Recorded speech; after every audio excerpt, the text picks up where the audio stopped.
Au nom du Père, et du Fils et du Saint-Esprit, ainsi soit-il.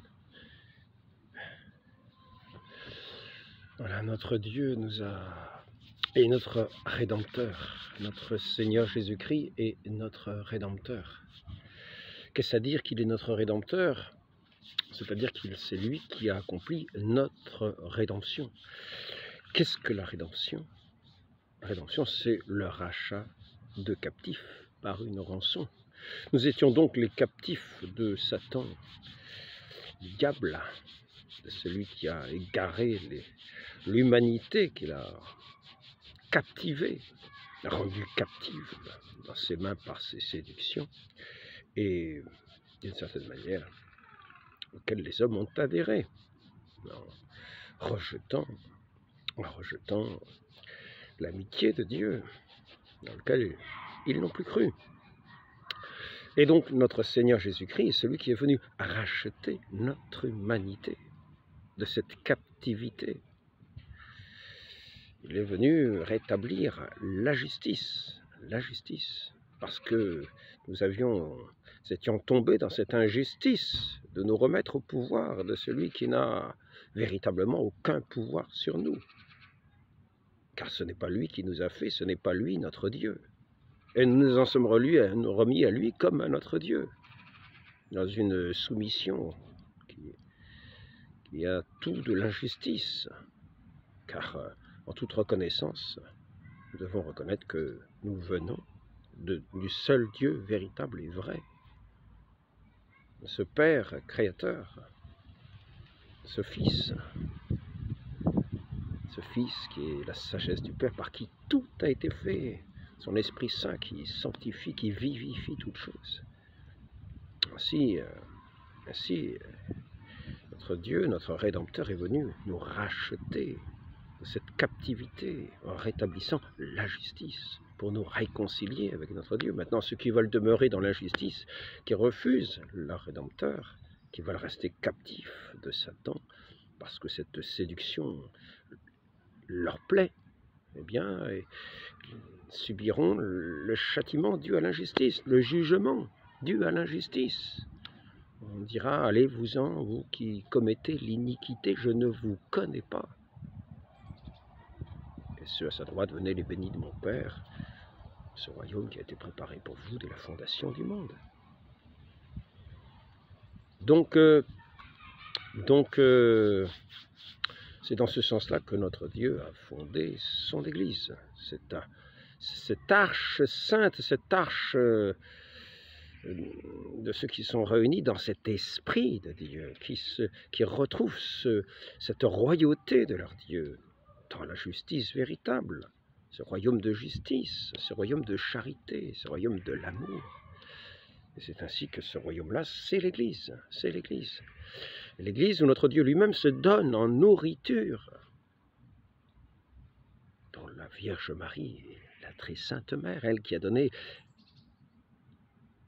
sa chair, son sang, par lequel notre Dieu a pris chair humaine, est entré dans ce monde.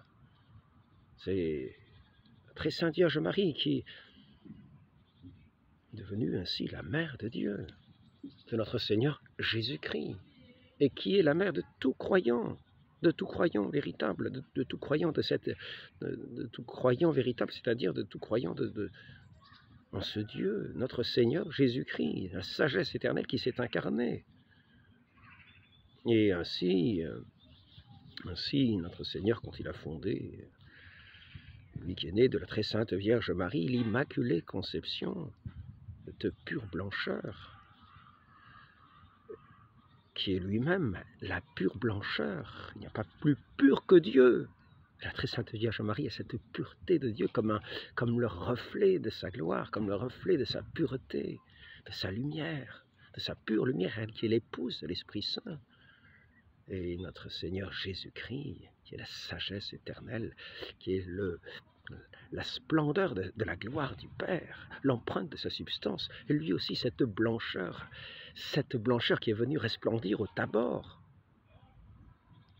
Et notre Seigneur Jésus-Christ, en fondant son Église sur Saint-Pierre, l'a établi le pasteur, le vicaire, vicaire, pour tenir lieu de lui-même, lorsque lui-même, notre Seigneur Jésus-Christ, partirait de ce monde pour aller à son Père. Et ainsi, notre Seigneur nous a donné ce suprême pasteur, ce pontife suprême, ce pontife de cette Église qui fait le pont, qui est comme le pont entre, lui qui est le vicaire du Christ,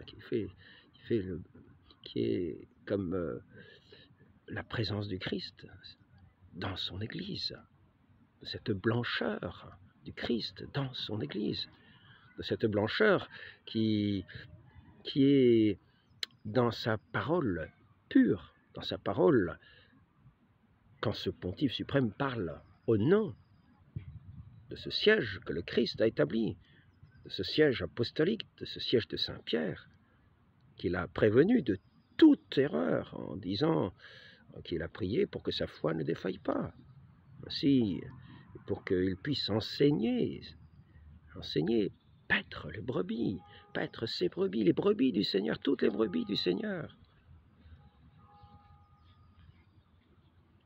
Ainsi, lorsqu'il parle de ce siège apostolique, ce siège qui est pur de toute tâche, de toute erreur, eh bien, il est aussi un rayon de cette blancheur sans tache, de cet enseignement pur de l'Église. Maintenant, lorsqu'il parle en son propre nom, ce pasteur, qui peut parler, car il est homme, en simplement son propre nom, même s'il donne des enseignements publics, on dira qu'il parle de manière privée, mais il n'engage pas le siège apostolique à ce moment-là. Il n'engage pas ce siège de ce successeur de Saint-Pierre, de ceux qu'on appelle les papes. Et ainsi, nous voyons que nous avons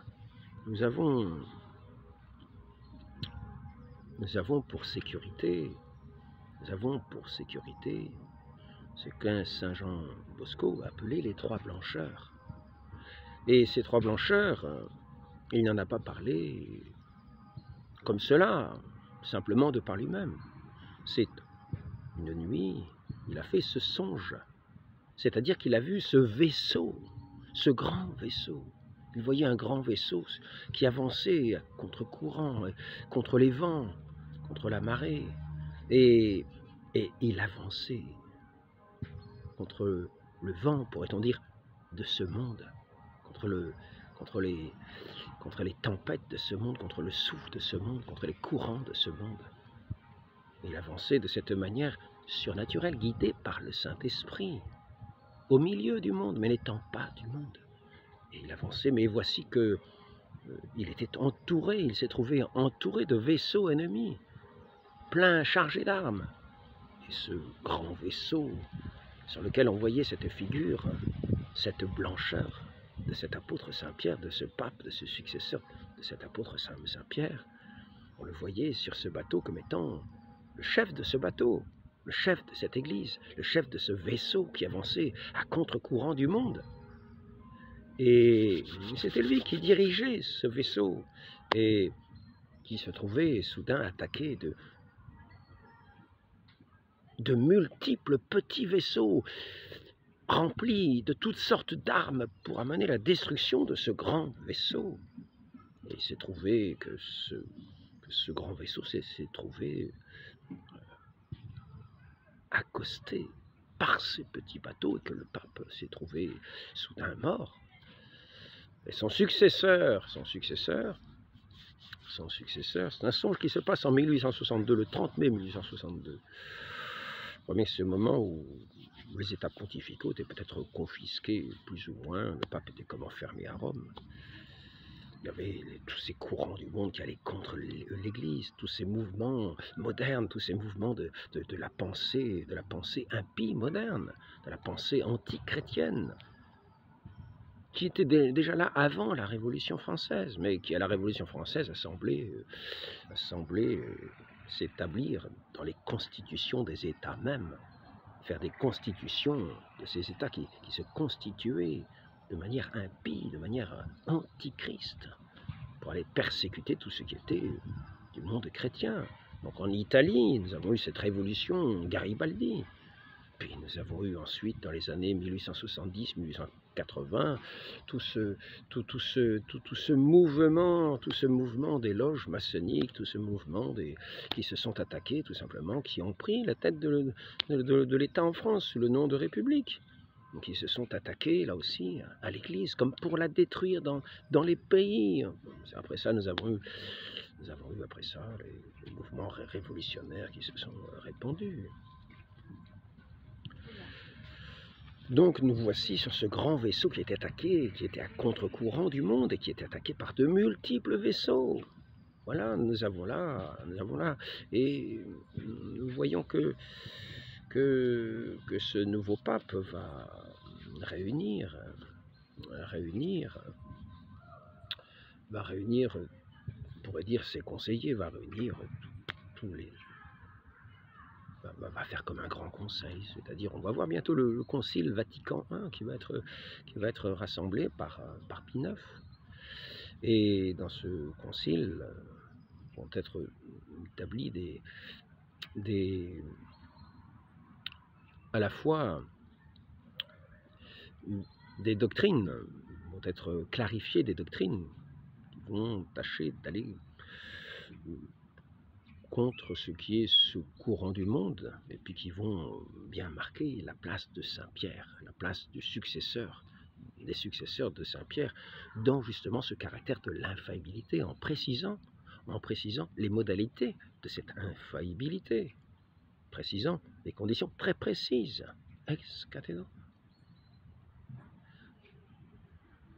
Lorsqu'il parle du siège de Saint-Pierre, lorsqu'il enseigne aussi ce qui tient lieu de cet enseignement commun de l'Église, de ce magistère ordinaire, qui reprend simplement le magistère ordinaire. À ce moment-là, il a l'autorité de ce magistère ordinaire de l'Église. Mais il parle à ce moment-là en faisant référence à ce magistère ordinaire. Et sinon, il définit non pas des nouveautés, mais il définit des enseignements de l'Église, des enseignements qui sont approfondis, qui sont clarifiés, qui sont, comme on dit, définis clairement, le plus clairement possible, qui sont définis, c'est-à-dire ce sont des définitions de certains termes. Sur l'infaillibilité, il y a eu cette définition, la manière de parler ex cathedra, sur des définitions irréformables, qui engage toute l'Église en matière de foi, de mœurs, et qui engage toute l'Église sous peine de se séparer justement de l'autorité, de la juridiction, de l'autorité de l'Église, de ne plus être dans l'obéissance, faire comme un schisme.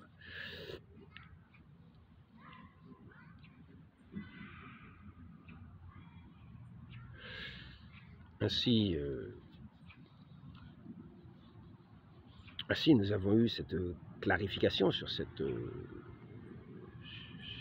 siège de Pierre, qui est la lumière qui doit éclairer tout fidèle, auquel nous devons nous attacher, être comme attachés indéfectiblement.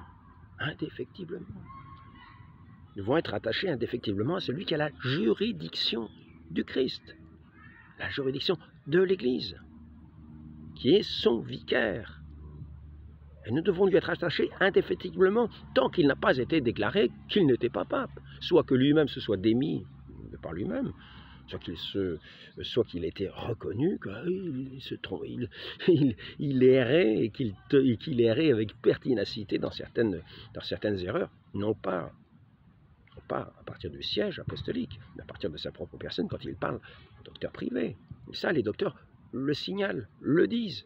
Mais à ce moment-là, tant qu'il n'y a pas eu une déclaration d'un saint concile, des évêques, des juges de la foi, pour le déclarer hérétique, et donc pour dire qu'il n'est pas pape, que celui qui est sur le siège n'est pas un pape, eh bien, il a la juridiction, il est cette blancheur, car de toute façon, même si celui que l'Église pense être pape, qui est revêtu de cette juridiction que le Christ lui laisse. Il s'appelle juridiction de fait, au cas où il ne serait pas pape, et il garderait cette juridiction de fait, eh bien, il ne peut pas faillir dans la foi, car c'est une promesse du Christ, quand il parle à partir de ce siège apostolique qui reste toujours dans cette pure blancheur de la pureté de la foi. Donc même si quelqu'un qui était un étranger, qu'on croirait que l'Église tiendrait pour pape et croirait être le pape, tant qu'il n'est pas désigné comme étant hérétique, déclaré comme étant hérétique, il n'y a pas de risque à avoir quant à cet enseignement du siège, à partir ex cathedra, à partir du siège de Saint-Pierre, qui est comme la bouche de Saint-Pierre, qui est comme la bouche de Saint-Pierre, qui est comme la bouche du Christ. Donc nous devons nous y tenir indéfectiblement, et ce n'est pas à nous de commencer à tergiverser. Si un jour les évêques se réunissaient, commençons à accueillir le concile qu'ils feraient à ce moment-là, et tenons compte de ce que ce concile dirait. Eux dans lequel seraient participants les cardinaux, qui sont chargés des élections, dans cette fonction d'électeur. Eh bien, à ce moment-là, si ce concile-là se mettait à déclarer que celui qui est pape n'est pas pape parce qu'il est déchu, il s'est déchu de son état, de son souverain pontificat, de par le fait qu'il est hérétique, si nous avons une telle déclaration, à ce moment-là, tenons-en compte. Voilà, mais jusque-là, tenons indéfectiblement, nous, attachés à la personne de ce siège qui est sur ce siège de Saint-Pierre. La deuxième chose qui est révélée dans ce songe de Don Bosco, c'est le Christ lui-même, qui est la nourriture des fidèles, qui se donne en nourriture, lorsqu'il s'est donné comme ce pélican qui se donne en nourriture. Nous voyons cette représentation du pélican qui avec son bec, donne à manger à partir de ses entrailles, assez petits. Et là, nous voyons ce Dieu qui s'est livré sur la croix, ce Rédempteur, celui qui est venu nous racheter de cette captivité du diable, nous racheter dans cet acte à la fois de miséricorde pour cette pauvre humanité qui s'est éloignée, qui s'est perdue, qui s'est rendue captive à celui qui est la haine même, pour ramener ses enfants égarés à cette paternité véritable de Dieu, à cette amitié de Dieu, à cette grâce de Dieu, pour en faire des enfants de gloire, des enfants de lumière, des enfants de cette lumière même du Christ, de cette blancheur, comme cette blanche hostie de ce Christ qui s'est livré sur la croix, qui s'est donné en nourriture, pour nous faire entrer dans sa communion, lui qui est ce pain vivant qui s'est donné aux hommes, dans son sacrifice, qui était déjà dans son incarnation, dans cette étable, sur cette mangeoire, comme ce pain qui se donnait en nourriture à l'humanité, sur cette mangeoire des animaux, qui était dans une étable. Et cette troisième, là nous avons la deuxième, cette deuxième blancheur immaculée, cette sainte hostie, notre Seigneur Jésus-Christ, dans son saint sacrement, dans sa communion, dans son saint sacrifice de la messe. Et là, nous pouvons entrer dans son adoration et nous devons nous tenir indéfectiblement liés dans cette dévotion au Saint-Sacrement à notre Seigneur lui-même, vrai Dieu, vrai homme, qui se donne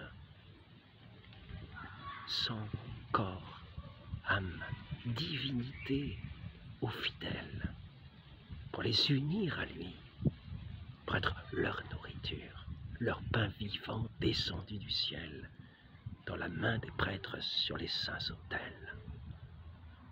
Entrons dans cette adoration de notre Seigneur Jésus-Christ, dans cette sainte hostie, sous les espèces du pain, mais qui n'est plus du pain, qui est rendu le corps du Christ. Allons l'adorer Et ne perdons jamais de vue ce saint sacrement de l'Église, ce signe manifeste de sa présence, ce corps, comme lors de son incarnation, où il se rend présent sur les autels, sensiblement, visiblement, sensiblement, pour être notre nourriture, et qui est l'objet de notre adoration. C'est ainsi que dans cette Église nous est donné ce don précieux que notre Seigneur nous fait de lui-même par le ministère de ses prêtres. Maintenant, si certains veulent s'attaquer à ces ministres qui sont revêtus du sacerdoce même du Christ, et dans la plénitude lorsqu'il s'agit des évêques, eh bien, sous prétexte que à ce moment-là, on s'attaque à nouveau à cette sainte blancheur, en disant que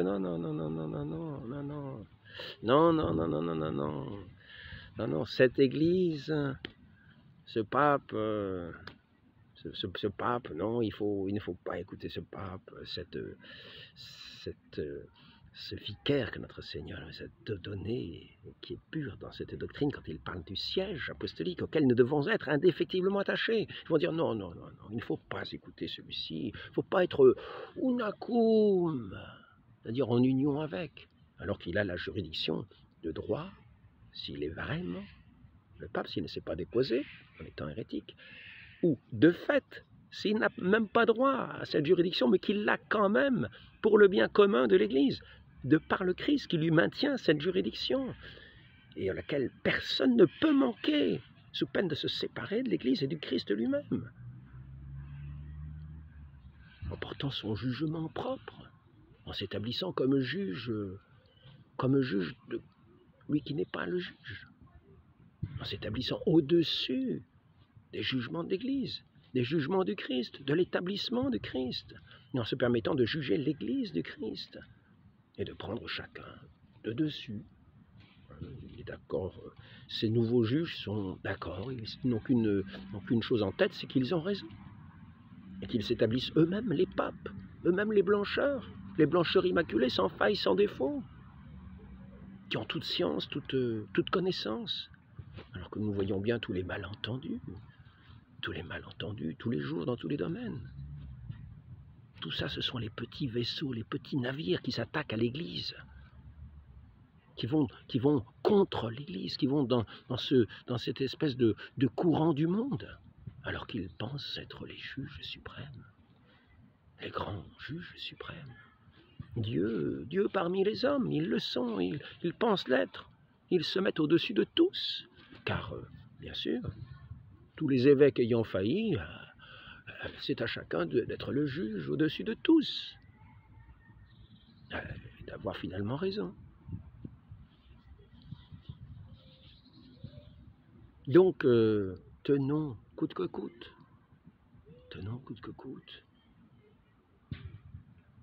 à ce vicaire que le Christ nous accorde, qui a la juridiction du Christ, pleine et entière, de fait ou de droit, peu importe pour nous, qui sommes les fidèles, qui sommes attachés à l'Église, attachés au Christ, attachés à ce siège immaculé,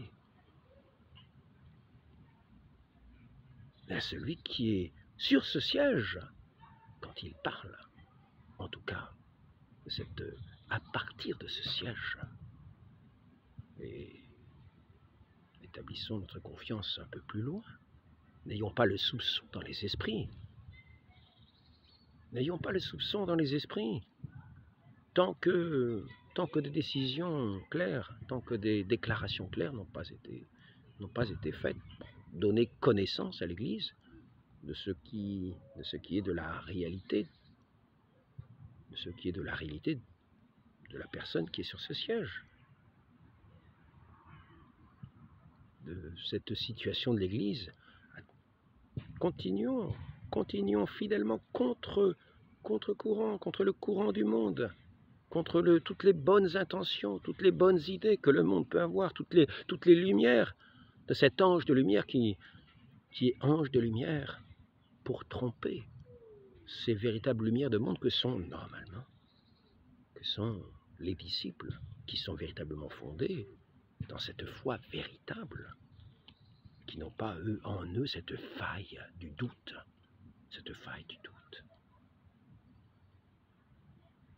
que c'est si bien sournoisement insinué ce serpent du monde, ce serpent qui est le maître du monde.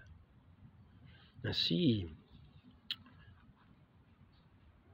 soyons fidèles à ce vicaire que le Christ nous donne et qui lui donne juridiction. Et soyons fidèles à cette juridiction qui vient du Christ. C'est lui qui constitue son Église. Le deuxième point de repère est dans ce corps très saint de notre Seigneur, ce pur froment, ce pur pain vivant descendu du ciel, dans la blancheur de cette hostie sainte, sans tache, sans défaut. Cet agneau de Dieu, venu dans le monde pour racheter, pour nous libérer de cette captivité du diable, de ce diviseur, de tous ces petits bateaux qui s'attaquent à ce vaisseau divin qui va contre le vent du monde. Et enfin, tenons-nous indéfectiblement liés, comme Don Bosco le voyait dans son songe, lorsque ce successeur de ce pape qui est mort s'est remis à diriger le bateau. Il a vu deux colonnes paraître, celle de l'Eucharistie, du Saint-Sacrement, et sur laquelle était écrite « Salut des croyants », et l'autre « Le secours des chrétiens », de cette bonne mère de tous les chrétiens, de tous les fidèles, de ceux qui sont nés de cette Église, elle qui est la mère de Dieu, la mère du Christ, la mère de l'Église, la mère de tous les baptisés, qui a donné corps au Christ dans ce monde, et qui fait que nous devenons nous-mêmes, dans ce monde, d'autres Christ, d'autres enfants à sa maternité. Ainsi, elle est notre secours, celle des mains, celle par les mains, de qui nous vient tout don divin, ce don qui est la plénitude des dons, notre Seigneur Jésus-Christ lui-même. Et elle nous obtient toutes les grâces. Elle est la trésorière des grâces du paradis. Elle est la mère de notre Dieu. Elle est celle qui nous l'a donnée. Et quand nous recevons le Christ, nous pouvons la remercier car elle est notre mère. Et dans ce corps de notre Seigneur que nous recevons, c'est la chair elle-même, c'est le sang, l'âme. La divinité de notre Seigneur que nous recevons, c'est la chair, le sang. De notre très sainte mère que nous recevons, nous naissons d'une certaine manière dans cette chair dans laquelle nous pourrions croire que c'est nous qui assimilons le Christ, mais le Christ est infiniment plus grand que nous. Nous sommes assimilés par lui. Nous devenons d'autres Christ. Et ainsi nous devenons ces enfants de cette Sainte Mère. Alors demeurons dans cette fidélité, dans cette pureté de la grâce, de cette Mère qui est toute pure, toute immaculée, de cette mère conçue sans péché, de cette troisième blancheur apparue dans ce songe de Don Bosco, sur cette colonne où elle était désignée comme l'auxiliatrice, l'auxiliaire, le secours des chrétiens. Lorsque nous sommes dans les dangers, demandons-lui secours et n'y manquons jamais. Et c'est ainsi que la victoire a été remportée sur le monde, sur toutes ces petites barques qui étaient armées jusqu'aux dents pour s'attaquer à ce bateau, à cette arche du salut. Demeurons fidèles à ces saintes blancheurs, à ces saintes lumières, dans la pureté de la foi. Demandons cette grâce et ce secours dans toutes nos difficultés à la très sainte Vierge Marie. Avoir toujours une grande adoration, une vénération, une adoration, de le recevoir, son Fils, qui se donne à nous dans cette sainte hostie, de le recevoir avec un respect, le respect dû à Dieu. Celui qui vient en nous, dans nos cœurs, combler nos cœurs, illuminer nos esprits, nous fortifier, être ce pain ici-bas pour la route. Notre Dieu qui se donne à nous, ce Fils du Père éternel qui vient en nous, qui nous établit dans cette alliance indestructible entre le Père et le Fils, qui sont un, comme nous-mêmes. Nous devenons un, nous qui recevons le Fils, et qui entrons dans cette unité avec le Père, qui devenons un aussi avec le Père, dans cette grâce, dans cette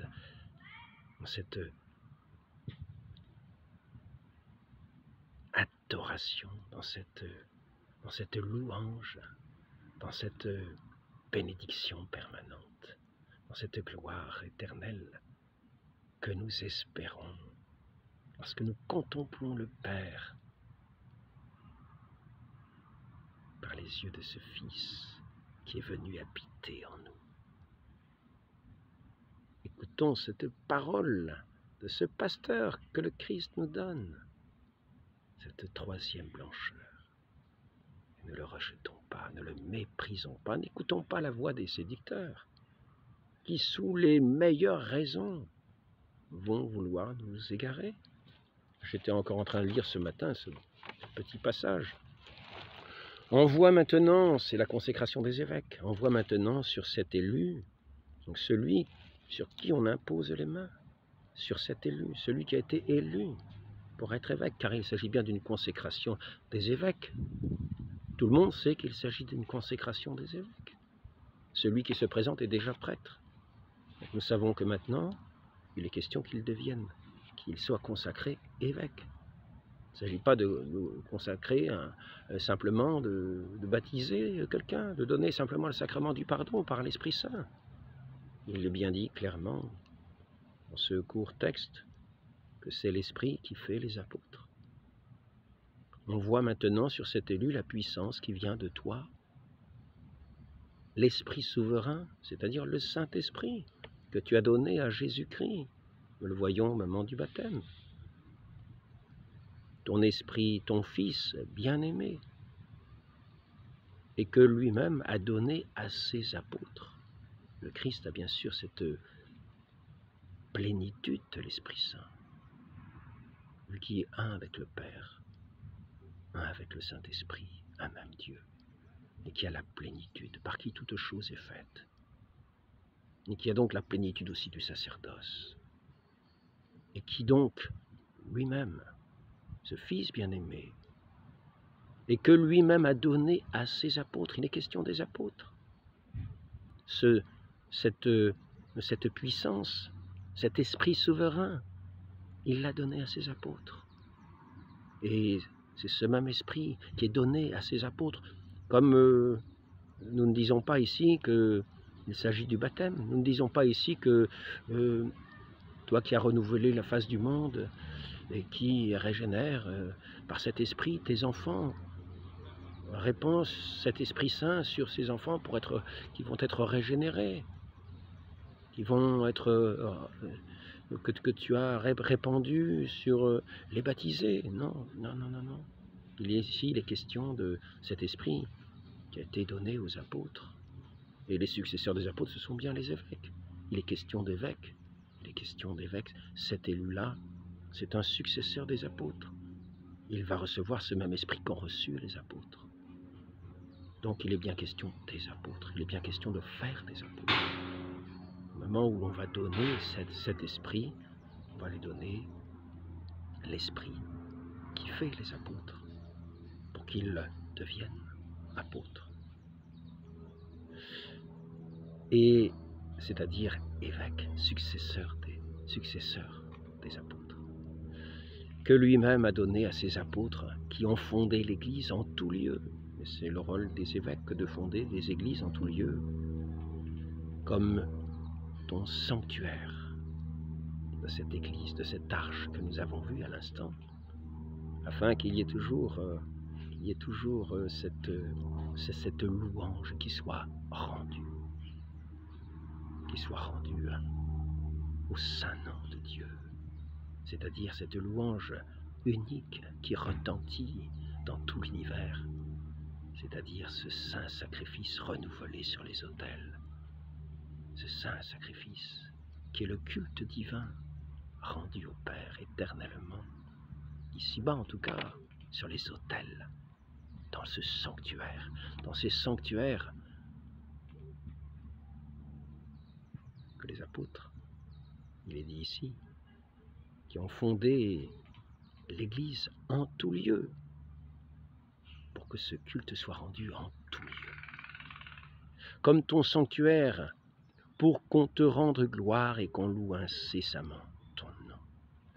Donc, il ne s'agit pas ici de donner l'Esprit pour faire des baptisés, mais pour faire les successeurs des apôtres à ses élus. On impose les mains pour faire des évêques. Donc, ceux qui ne veulent pas comprendre ce qui est dit, c'est-à-dire que par ce don de l'Esprit, sont faits les apôtres, sont consacrés les apôtres, sont consacrés les évêques. On voit maintenant sur cet élu la puissance qui vient de toi, l'Esprit souverain que tu as donné à Jésus-Christ, ton Fils bien-aimé, et que lui-même a donné à ses apôtres. Quand on dit que l'Esprit Saint est donné aux baptisés, cela veut dire que c'est en donnant l'Esprit Saint qu'ils sont baptisés. On verse l'eau, l'Esprit Saint vient sur eux et ils sont baptisés. Et là, il ne s'agit pas de baptiser, il s'agit d'apôtres, de successeurs des apôtres, qui ont fondé l'Église en tout lieu comme ton sanctuaire. La chose est claire. La chose est claire. Donc, demeurons dans la fidélité à cette Église que notre Seigneur a constituée, dans la fidélité à son vicaire. Demandons cette grâce à la très sainte Vierge Marie. Demandons ce secours à celle qui est le secours des chrétiens. Et soyons aussi attachés à notre Dieu, qui est au cœur de son Église, qui vient pour être non seulement adoré sur les autels, mais reçu pour être notre vie éternelle. Ainsi soit-il. Au nom du Père et du Fils et du Saint-Esprit, ainsi soit-il.